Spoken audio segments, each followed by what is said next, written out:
कहानी की शुरुआत रिकी नाम के लड़के से होती है जिसे मर्डर के केस में 10 साल की सजा सुनाई गई है। अगर ये कोई आम जेल होती तो शायद उसके लिए ये 10 साल आसानी से कट जाते, लेकिन ये फ्यूचर की जेल है। सन 2001 के बाद दुनिया भर की सरकारों ने सभी जेलों को प्राइवेट कर दिया था, जिसका मतलब है कि इन 4 दीवारों में वार्डन का अपना ही कानून चलता है। ये पैसों के लालची भूखे लोग इन कैदियों को गुलामों की तरह इस्तेमाल करते हैं, पर इन्हें जरा भी अंदाजा नहीं है कि इनकी जेल में किसने कदम रखा है। कैदियों से भरी एक बस जेल के चेक पॉइंट्स को क्लियर करते हुए मैक्सिमम सिक्योरिटी जोन में आती है। बाकी जेलों की तरह ये भी एक प्राइवेट जेल है। एक ही करके सभी कैदी अपना नाम और अपने गुनाह जेल के अफसरों के सामने कबूल करते हैं, लेकिन तभी उनमें से एक कैदी अपने तेवर दिखाने लगता है। उसका नाम है रिकी, जिसे मर्डर के आरोप में 10 साल की सजा सुनाई गई है। गार्ड्स की ऑर्डर्स को अनदेखा करते हुए वो सीधा मेटल डिटेक्टर से गुजरता है, पर अचानक डिटेक्टर शोर करने लगे। गार्ड्स को लगा कि रिकी के पास कोई हथियार है, लेकिन एक्सरे में जो सामने आता है वो चौंकाने वाला था। पता चला कि रिकी की छाती में 5 गोलियां फंसी हुई थीं। गार्ड्स ने पूछा, तुमने इसे निकलवाया क्यों नहीं? जिस पर रिकी जवाब देता है कि उसने इन्हें याद के तौर पर रखा है और जब तक मैं जिंदा हूँ ये मेरे साथ रहेंगे। साफ पता चल रहा था कि रिकी कोई आम इंसान नहीं था, उसके अंदर दर्द सहने की असहनीय शक्ति थी। इसके बाद हमें बताया जाता है कि ये जेल 4 हिस्सों में बटी हुई है और हर ब्लॉक को कुछ कैदी कंट्रोल करते हैं, जिन्हें वार्डन नहीं चुना है। वार्डन इस जेल का सबसे पावरफुल आदमी है। उसके बाद आता है असिस्टेंट वार्डन, जो उसके ना रहने पर सब कुछ कंट्रोल करता है। अगले सीन में हम एक बूढ़े आदमी को देखते हैं जिसे कुछ लोग परेशान कर रहे थे। उन्होंने उसकी लकड़ी की ट्रेन तोड़ दी, जो उसने अपने बेटे के लिए बड़ी मेहनत से बनाई थी। बाकी सभी कैदी बस चुपचाप खड़े तमाशा देख रहे थे, लेकिन किसी में भी उसकी मदद करने की हिम्मत नहीं थी। पता चला कि इस आदमी की कुछ ही दिनों में बेल होने वाली थी, लेकिन जेल के कैप्टन का राइट हैंड सैमुअल उसे धमकी देता है कि जब तक मैं इजाजत ना दूं तब तक तू बाहर नहीं जाएगा। ये सुनकर उस बूढ़े आदमी को गुस्सा आ जाता है और वो वुड स्लाइसर उठाकर उस पर हमला करने की कोशिश करता है, मगर सैमुअल ने बड़ी फुर्ती से उसे पकड़ लिया और उसी स्लाइसर से उसका मुंह बेरहमी से छील दिया। उसकी चीखें सुनकर गार्ड्स वहां पहुंचते हैं, लेकिन मदद करने की बजाय उन्होंने सैमुअल को वहां से जाने दिया और पूरे मामले को दबाने की कोशिश की। सैमुअल जैसे ही आगे बढ़ा, रिकी ने उसके रास्ते में टांग अड़ा दी, जिससे वो सीधा कीलों के ऊपर जा गिरा। सैमुअल दर्द के मारे चिल्लाने लगा, पर उसके साथियों ने रिकी से उलझना ठीक नहीं समझा और सबसे पहले अपने बॉस को डॉक्टर के पास ले गए। सैमुअल की जान तो बच गई, पर अब वो एक आंख से अंधा हो गया था। उसने रिकी को मारने की सोची, लेकिन तभी उसके एक आदमी ने कहा, बॉस आपको खुद कुछ करने की जरूरत नहीं है, हम मैड ड्रैगन से उसका काम तमाम करवा सकते हैं। मैड ड्रैगन एक बेहद खतरनाक और ताकतवर कैदी था, जिसकी भूख कभी खत्म ही नहीं होती थी। फिलहाल उसे आइसोलेशन में रखा गया है क्योंकि उसने वार्डन के घोड़े को खा लिया था। अगले दिन सैमुअल ने गार्ड्स को रिश्वत दी और कहा मैड ड्रैगन को रिहा कर दो ताकि वो रिकी को मार सके। वहीं दूसरी ओर हम उस बूढ़े कैदी को देखते हैं जिसे एक गार्ड अपने पास बुलाता है और उसे बताया जाता है कि उसकी जल्दी रिहाई को कैंसिल कर दिया गया है, अब उसे अपनी पूरी सजा काटनी होगी। ये सुनकर वो बूढ़ा कैदी रोने लगा और उनसे रहम की भीख मांगी, लेकिन किसी को उस पर तरस नहीं आया। उल्टा उन लोगों ने उसे खूब पीटा और वहां से चले गए, जैसे वो इंसान नहीं बस एक बोझ हो जो अब किसी काम का नहीं। इस बेरहम सिस्टम से टूटकर आखिरकार उस बूढ़े कैदी ने खुदकुशी कर ली। रात में गार्ड्स ने जब देखा कि वो रस्सी से लटक रहा है तो उसकी लाश को नीचे उतारा गया। सभी कैदी बस उसी के बारे में बात कर रहे थे कि कैसे उसे यहाँ टॉर्चर किया जा रहा था और उसे सैमुअल ने कैसे सुसाइड करने के लिए मजबूर किया। रिकी अपनी सेल में चुपचाप बैठा ये सब सुन रहा था। जब गार्ड्स उसकी लाश को बाहर ले जा रहे थे तो रिकी उसके सामने आकर खड़ा हो गया। उसने कहा, ये मर चुका है, कम से कम मरने के बाद तो उसे बख्श दो। रिकी ने उसकी हथकड़ियां तोड़ी। उसने उसकी ट्रेन भी ठीक कर दी थी जो उस बूढ़े कैदी ने अपने बच्चे के लिए बनाई थी, पर अफसोस अब उसका बेटा अपने पापा से नहीं मिल पाएगा। अपने अंदर पनप रहे गुस्से को बाहर निकालने के लिए रिकी तेज तूफान में कुंफू करने लगा। उसे समझ आ गया था कि यहाँ जिंदा रहने के लिए उसे हर दिन लड़ना होगा, नहीं तो उसका अंजाम भी यही होगा। अगले दिन जब सभी कैदी नहा रहे थे तभी गार्ड्स ने सभी को बाहर जाने को कहा। रिकी अब उन लोगों के बीच अकेला था। कुछ ही देर में वहाँ मैड ड्रैगन आया। रिकी कुछ समझ पाता इससे पहले ही मैड ड्रैगन ने उसे एक जोर का पंच मारा, जिससे वो दूर जा गिरा। रिकी शुरुआत में उससे लड़ना नहीं चाहता था, लेकिन जब उसे पता चला कि इस आदमी को उसे मारने के लिए भेजा गया है तो उसने बिना देर किए मैड ड्रैगन के पेट में इतनी जोर से पंच मारा कि उसके अंदर का सब कुछ बाहर आ गया। उसकी इतनी भयानक मौत देखकर भी सैमुअल अपनी हरकतों से बाज नहीं आया और रिकी को मारने की कोशिश की, लेकिन रिकी ने तुरंत उसका हाथ पकड़कर उसकी उंगलियां तोड़ दी और अपने हाथ में फंसी कील को ऐसे निकाल फेंका जैसे कि उसे दर्द महसूस ही ना हुआ हो। उनकी चीख सुनकर गार्ड्स अंदर आ गए, लेकिन सैमुअल को बचाने में उन्होंने देर कर दी थी। तब तक रिकी उसका काम तमाम कर चुका था। उस पल किसी में भी हिम्मत नहीं हुई कि वो रिकी को रोक सके, पर रिकी ने बिना किसी विरोध के अपने आप ही सरेंडर कर दिया। गार्ड्स उसे ले ही जा रहे थे कि तभी नॉर्थ ब्लॉक का कैप्टन उसे रोक लेता है। रिकी की ताकत से वो काफी इंप्रेस हुआ था। उसने रिकी को अपनी गैंग में शामिल होने का ऑफर दिया, लेकिन रिकी उसके ऑफर को ठुकराते हुए वहां से चला गया। मैड ड्रैगन के पंच की वजह से रिकी की छाती में फंसी गोलियां अपनी जगह से हिल गई थीं, जिसकी वजह से उसे बहुत ज्यादा दर्द होता है। लेकिन उसने दर्द से अपना ध्यान हटाया और उसे सहने की कोशिश की। इसी बीच हमें एक फ्लैशबैक दिखाया जाता है जिसमें हम यंग रिकी को देखते हैं, जो उस वक्त हाई स्कूल में था। एक दिन जब वो अपने माता पिता की कब्र के पास गया तो उसने देखा कि वहाँ एक अनजान आदमी पहले से खड़ा उन्हें श्रद्धांजलि दे रहा था। रिकी को पता चला कि ये उसके अंकल हैं, जिन्हें बचपन से ही उसकी सुपर पावर के बारे में पता था। वो हमेशा दूर से उस पर नजर रखे हुए थे, लेकिन अब वक्त आ गया था कि वो सामने आकर रिकी को वो सब कुछ सिखाएं, जिससे कि वो एक महान फाइटर बन सके। रिकी ने उन्हें अपने कुछ मूव्स दिखाए, लेकिन जैसे ही उसने अपने अंकल पर अटैक किया, उसके अंकल ने एक ही पंच में रिकी को धूल चटा दी। उसी पल रिकी को एहसास हुआ कि वो अभी तैयार नहीं है। इसके बाद उसके अंकल ने उसे सिखाया कि कैसे दिमाग और शरीर पर काबू पाया जाता है। जल्द ही रिकी इतना स्ट्रांग हो गया कि वो बड़े बड़े पत्थरों को अपने हाथों से यूं ही तोड़ दिया करता था। कहानी प्रेजेंट में आती है और हम देखते हैं कि रिकी पूरी रात सोया नहीं था। सुबह गार्ड्स उसे उठाकर असिस्टेंट वार्डन के ऑफिस ले जाते हैं। हम देखते हैं कि वार्डन की पूरी टेबल खाने से सजी हुई थी।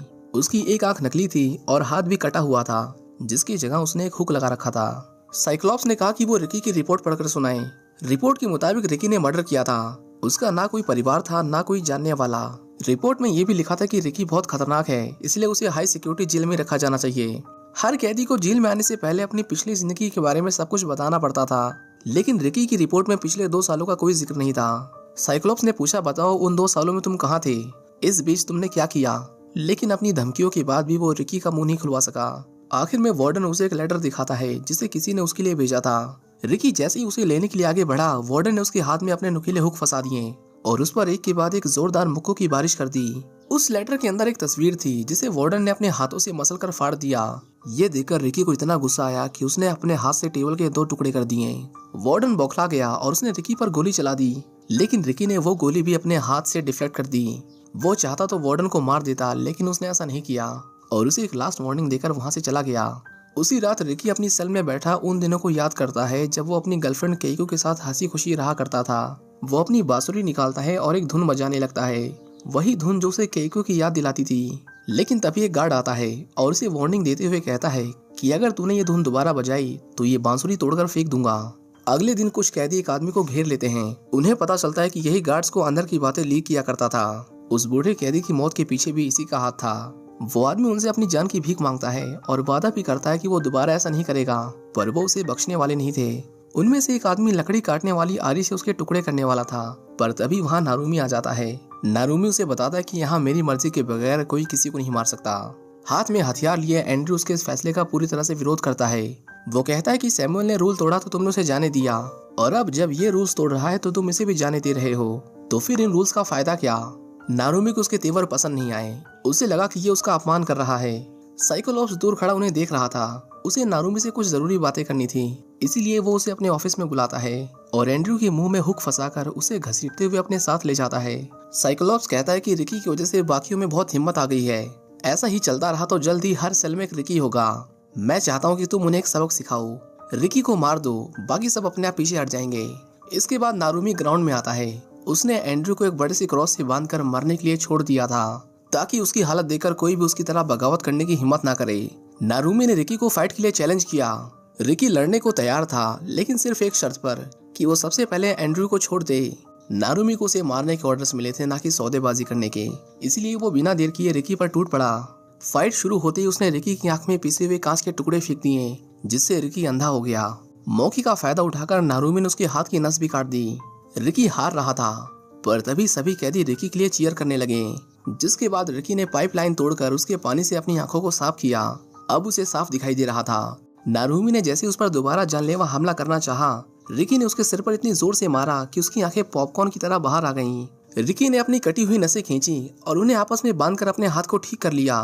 नारुमी अब हार मान चुका था। उसने अपने ही पेट में चाकू घोंपकर सुसाइड करने की कोशिश की।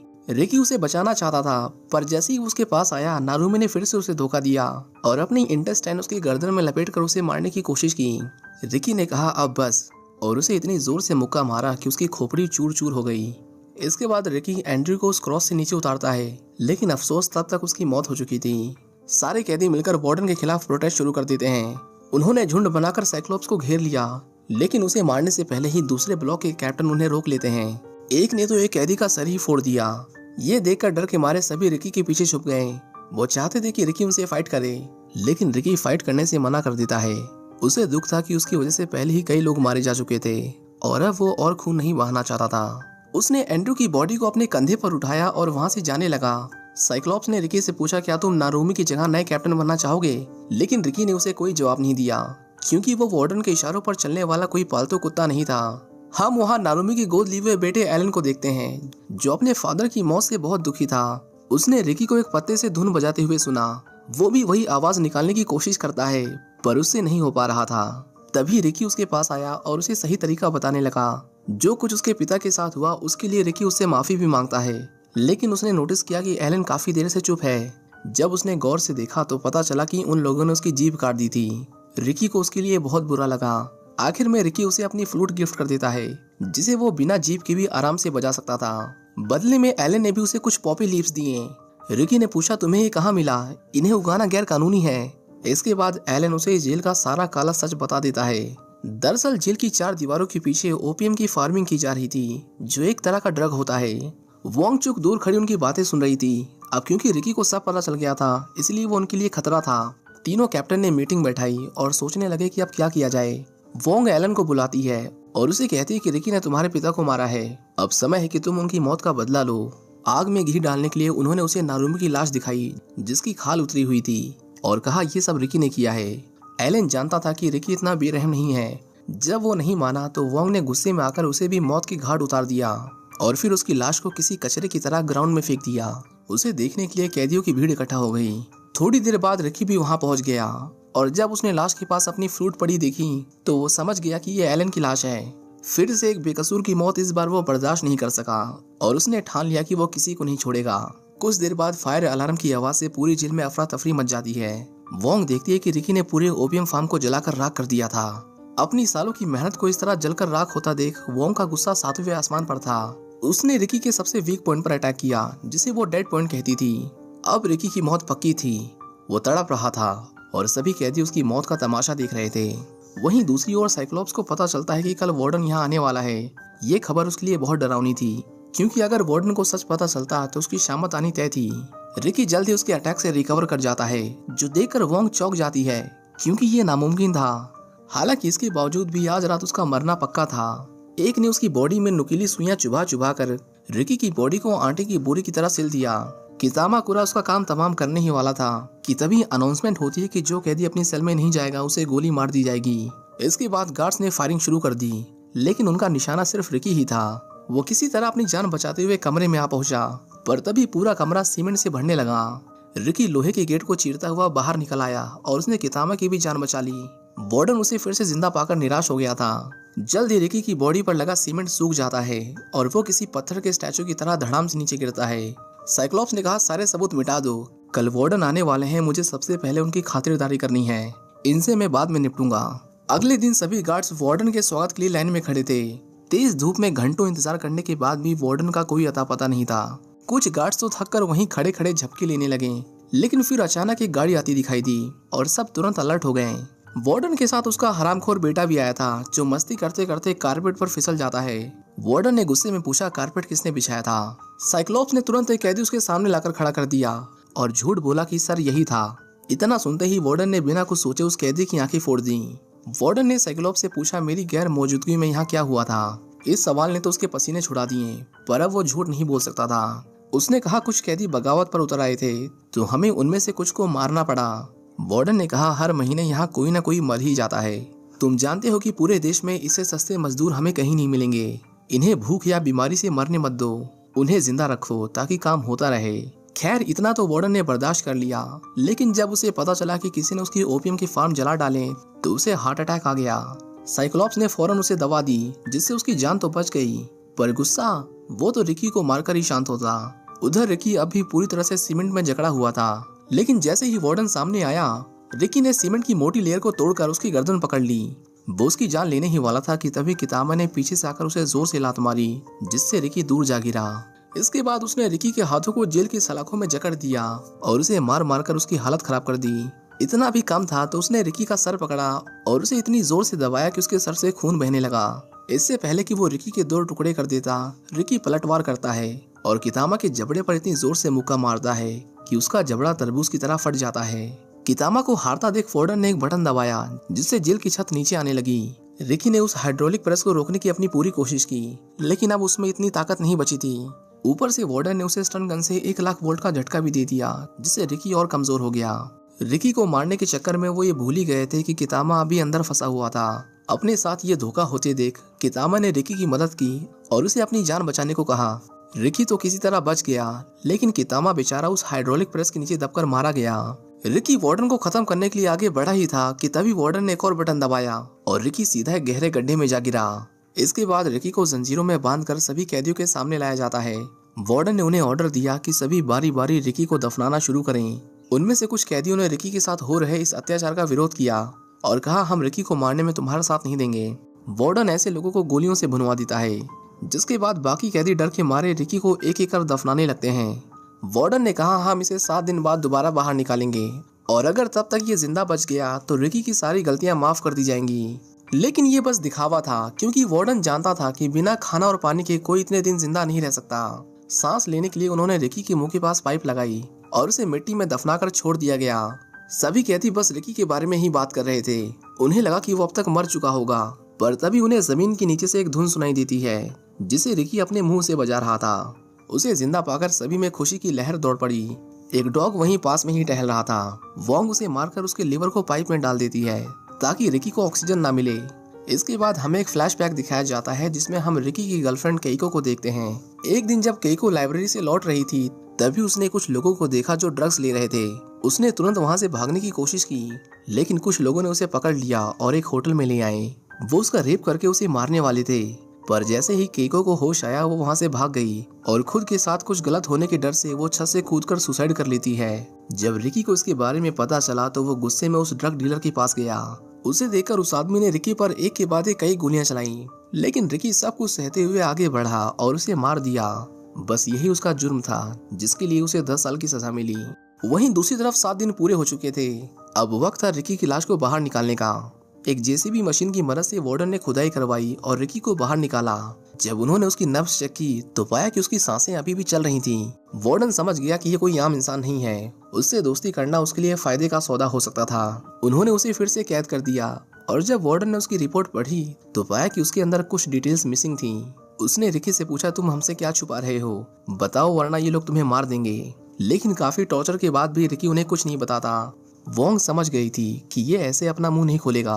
उसने कुछ ब्लेड्स पीस कर रिकी के मुंह में डाल दिए और उसे बंद करके उसे एक के बाद एक कई तमाचे जड़े। ब्लेड रिकी के मुंह को चीरते हुए उसे पूरा खून से लालम लाल कर देते हैं, पर फिर भी रिकी आखिर तक टिका रहा। इसके बाद उन्होंने उसे सेल में फेंक दिया। वो भूख और प्यास से तड़प रहा था, लेकिन उसी रात एक कैदी चुपके से उसके लिए खाना लेकर आया। उसे खाकर रिकी को थोड़ी ताकत मिली, पर ऐसा करते हुए जेल के खबरी ने उसे देख लिया था। उसने इसके बारे में गार्ड्स को बता दिया, जिसके बाद साइबोर्ग उस कैदी के सेल में गया और उसे मारकर घसीटता हुआ रिकी के पास ले आया। कई बार आवाज लगाने पर जब रिकी ने जवाब नहीं दिया तो साइबोर्ग गार्ड के साथ अंदर आया। जैसे ही रिकी को पता चला कि जिसने रात को उसे खाना दिया था उसे मार दिया गया है, तो रिकी ने साइबोर्ग को बहुत पीटा। साइबोर्ग किसी तरह अपनी जान बचाकर भागा, लेकिन बाकी कैदियों ने उसका पीछा किया और उसे पकड़कर उन लोगों ने उसे बहुत मारा। जल्द ही गार्ड्स और कैदियों में दंगे शुरू हो गए और पूरे जेल में अफरा तफरी मच गई। दूसरी तरफ वार्डन इन सब से बेखबर जेल का इंस्पेक्शन कर रहा था। इंस्पेक्शन के दौरान उसने कैदी को अपने बेटे के बारे में कुछ गलत बोलते हुए सुन लिया, जिसके बाद उसने उसके हाथ काट दिए ताकि कोई दोबारा ऐसी गलती ना दोहराए। तभी वहाँ रिकी आ जाता है। वार्डन ने उस पर एक खास तरह की गोली चलाई जो शरीर के अंदर जाकर फट जाती थी। रिकी ने साइबोर्ग को शील्ड की तरह इस्तेमाल किया और वो गोलियां उसके शरीर को चीरते हुए उसके अंदर ही फट गईं।